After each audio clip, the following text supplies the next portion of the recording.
ইংরেজদের খুশি করতে গিয়ে তুমি কত লোকের কাছ থেকে খাজনা আদায় করেছো বাবা, তাদের কষ্ট দিয়েছো। নিখিল দাদাকে চাইলে তোমার কোনো ক্ষতি করতে পারতো না। ঠিক, আজ যে বন্ধুকে আপনি নিখিল দাদার দিকে ধরেছেন, নিখিল দাদা চাইলে তো সেই বন্ধুকে আপনার দিকেও ধরতে পারতো শ্বশুরমশাই। আমরা বড় নিরুপায় হয়ে এখানে এসেছিলাম কাকা বাবু, আমরা তো এখানে থাকতেও চাইনি।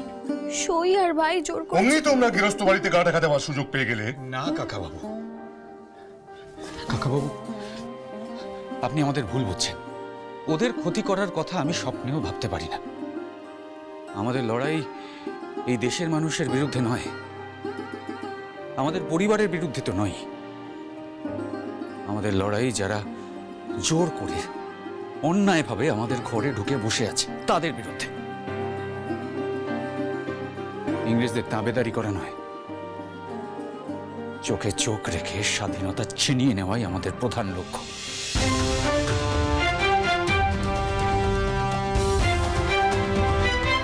আপনি এবং আপনাদের মতো মানুষেরা এটা বুঝে গেলে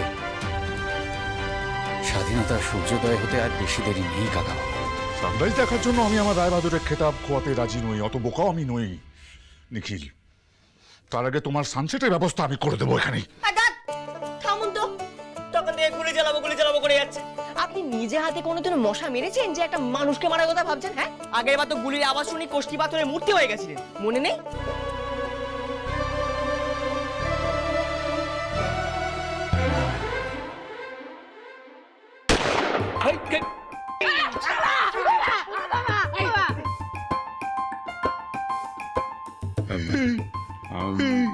মশাই আপনি ভয় পাননি তো? বুকের ভেতর গুড়ুম গুড়ুম পালস হচ্ছে হাই, হঠাৎ করে গুলি চলবে ভাবতে পারি নাই। এই শুনুন শ্বশুর মশাই, আপনার হাতে না এসব মানায় না। বন্যেরা বনে ভালো, আর আপনার হাত আপনার মেয়ের মাথায়। নিখিল দাদা না থাকলে আজ তুমি তোমার মেয়েকে দেখতেও পেতে না বাবা। মানে কি বলছিস তুই? আমি ঠিকই বলছি বাবা। গ্রামের কিছু লোকজন আমাকে মারতে চেয়েছিল, নিখিল দাদা নিজের প্রাণ বাজি রেখে আমাকে বাঁচিয়েছে। তোকে মারতে চেয়েছিল মানে? কে কে নামগুলো বল আমাকে, আমি প্রত্যেকের গুলি মেরে খুলি উড়িয়ে দেবো। আবার গোলাগুলি? তারা প্রত্যেকে শাস্তি পেয়েছে বাবা। তুমি দেখো না, নিখিল দাদার আমাকে বাঁচাতে গিয়ে মাথাও ফেটে গেছে। যে মানুষটা আমাকে প্রাণে বাঁচালো তাকে তুমি মারতে চাইছো বাবা?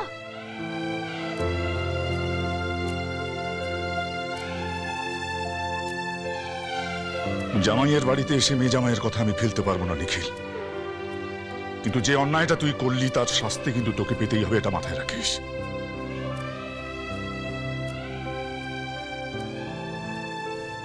বাবা বাবা বাবা, তুমি নিখিল দাদার কথাটা কাউকে বলো না। আমি তোমার কাছে হাত জোর করছি, তোমার মেয়ের দিব্যি।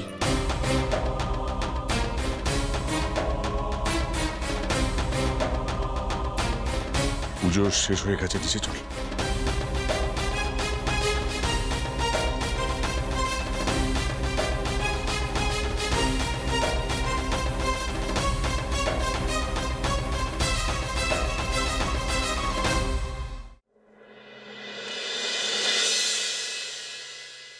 নিখিল, আমার সঙ্গে ফিরে গেলেই তো পারতে, এখানে থেকে যাওয়ার দরকার কি? আরে না না শ্বশুর মশাই, নিখিল দাদাকে যখন একবার আমরা হাতে পেয়েছি তখন এত সহজে কিন্তু ছাড়বো না। তাই আমিও না। কাকাবাবু কি বলতে চাইছেন আমি বুঝতে পারছি না। আমরা এখানে থাকলে তোমাদের বিপদ আরো বাড়বে। কিন্তু সই আর ভাই কেউই তো যেতে দিচ্ছে না। সেটাই তো অসুবিধে। কাকাবাবু যদি আমাদের বিরুদ্ধে কোনো পদক্ষেপ নেন, সেটা যদি আমাদের কানে আসে, আমাদের যে করে হোক এখান থেকে পালাতেই হবে। বউ, শ্বশুরমশাই সবার সামনে বাবাকে নিখিল দাদার ব্যাপারটা বলে দেবে না তো? আমিও তো সেই ভয়টাই পাচ্ছি পৃথ্বীরাজ। আগের বার টম দাদুর ব্যাপারটা আমরা বাবাকে জানাতে পারিনি বলে বাড়িতে একটা হুলস্থুল বেঁধে গেছিল। এবারেও যদি সেরকম কিছু হয়? দেখো, আমার যে ভয় করছে না এমনটা কিন্তু নয়। আর আমরা তো আমাদের সাধ্যমতো চেষ্টা করছি, বলো, যাতে বাবা কিছু জানতে না পারেন। কাল থেকে শ্বশুরমশাই বাবার কাছে ঘেঁচতেই দিইনি, একদম কড়া নজরে রেখেছিলাম। আর আজকে ওনাকে হাটের মাঝে হাড়ি ভাঙতে আমরা কিছুতেই দিতে পারি না। বেআই মশাই, আপনাকে একখান কথা বলার ছিল। হ্যাঁ হ্যাঁ বলুন না। আসলে আরে কথা পরে বলবেন শ্বশুরমশাই, শ্বশুরমশাই, কথা পরে বলবেন শ্বশুরমশাই। আগে আমাকে আশীর্বাদ করুন, আশীর্বাদ করুন। ব্লেসিং দেই, পেটের ভেতর চাপা কথা বেরিয়ে আসুক মুখে। বিপদ থেকে সাবধান হও, বেঁচে থাকো সুখে। বেআই মশাই, আসলে বাবা, তুমি আমাকে আশীর্বাদ করবে না? নিশ্চয়ই করব মাই অরেঞ্জ। সাবধানে থেকো, বিপদ থেকে নিজেকে বাঁচিয়ে রেখো।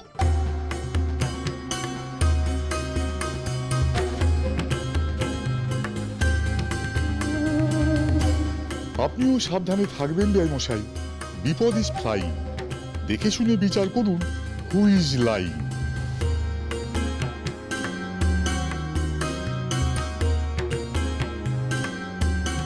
ও দিদি, বেআই মশাই সব কি বলছে বলো দেখি।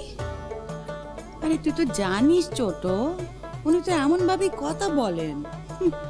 না না দিদি, আমার না কেন জানি না মনে হচ্ছে বেআই মশাই আমাদেরকে কিছু একটা বলতে চাইছে, আর এই বৌমা আর বাচ্চা মিলে বলতে দিচ্ছে। এ মা, না না তা কেন হবে বল? শ্বশুরমশাই, আপনার গাড়ির যে দাঁড়িয়ে দাঁড়িয়ে পা ব্যথা হয়ে গেল, আপনি এখন এখানে দাঁড়িয়ে আছেন? আরে বাবা চলুন চলুন। দাঁড়িয়ে দিচ্ছ জামাই? চলো তবে যাই। বাচ্চা, ও কি কথা? অমন করে বেআই মশাইয়ের সাথে কথা কয়? ওনার যতদিন ইচ্ছে উনি ততদিন এখানে থাকবেন। বেআই মশাই, আপনি কিছু মনে করবেন না, বাচ্চা মানুষ ও বলে ফেলেছে। আসল মতলব জানলে আর ছেলে মানুষ মনে হতো না। আপনি যে আমাদের মায়ের পুজোয় এসেছেন, এতে আমরা খুব খুশি হয়েছি সত্যি। বেয়ান আসলে আরো একটু বেশি খুশি হতেন। হ্যাঁ, পরের বার যখন আসবেন গোটা পরিবারকে নিয়ে আসবেন, কেমন? আনবো, নিশ্চয়ই আনবো। নিখিল, তোমার সব গতিবিধি আমি ওখান থেকে জানবো। বেআই মশাই, খুব হয়েছে ফান। এবার দিন যাওয়ার পারমিশন। Permission granted. হ্যাঁ হ্যাঁ, চলুন চলুন চলুন চলুন চলুন, হ্যাঁ চলুন চলুন চলুন চলুন চলুন। বাবা বাড়ির কাউকে যখন কিছু জানাতে পারেনি, তখন তোমাদের আর কোনো চিন্তা নেই, নিশ্চিন্তে থাকতে পারো। আমাদের জন্য তোমাদের কত মিথ্যে কথা বলতে হচ্ছে বোন, আমার সেটাই খারাপ লাগছে। সব থেকে বড় কথা, যখন সবাই সবটা জানতে পারবে তখন সবাই তোমাদের দোষ দেবে। আমাদের জন্য তোমাদের শাস্তি পেতে হবে। চিন্তা করো না নিখিল দাদা, কিচ্ছু হবে না। বেশ, যাও, তুমি সইকে নিয়ে ঘরে যাও। দাঁড়াও নিখিল।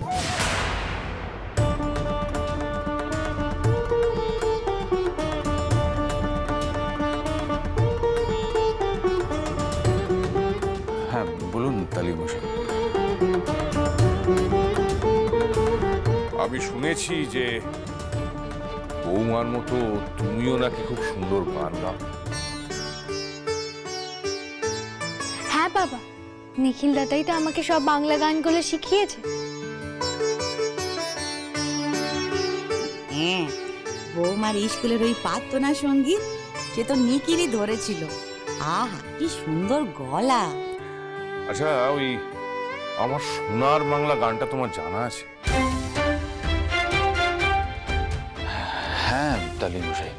তাহলে তোমার গলায় মাতৃবন্দনা কেমন শুনতে লাগে সেটা একবার আমাকে শোনাবে?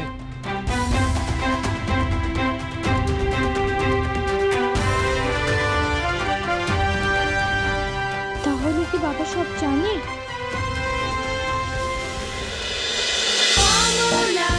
শ্রীমান পৃথ্বীরাজ